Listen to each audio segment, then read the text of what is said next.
Is Israel attacking Palestinian civil society?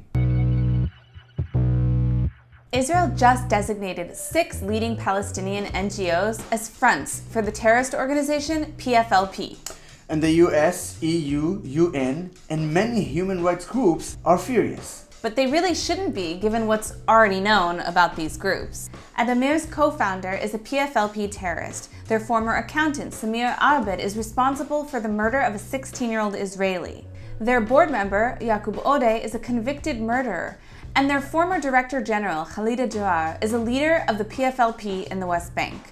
Al-Haq director, Shawan Jabarin, was convicted for terrorist recruitment to the PFLP, serving time in prison for it. Jabarin also sits on the board of DCIP, the third organization, which has multiple convicted PFLP terrorists on their board.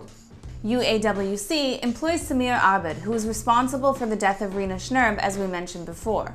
They also employ Razak Faraj, who was involved in the same attack. This organization also forged documents to get millions in European funding for terrorist activities. PFLP terrorist Atraf al-Rimawi belongs to the Bisan Research Center, which reports directly to the PFLP and has even laundered money for them. Their offices also double as PFLP meeting sites unrelated to the organization's mission. How convenient.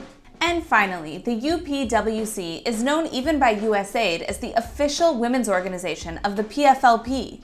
They too forged documents and laundered money for the PFLP. But that shouldn't be a surprise to the EU, since they've worried about misuse of aid for years already.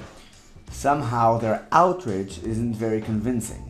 Finally, accusations that Israel is suppressing critical voices makes no sense when we have organizations operating freely like B'Tselem, Breaking the Silence, and even Human Rights Watch. Not to mention dozens of Palestinian NGOs that work against the state of Israel without funding terrorism. Maybe instead of condemning Israel, the EU should be thanking Israel for exposing where their funds are actually going.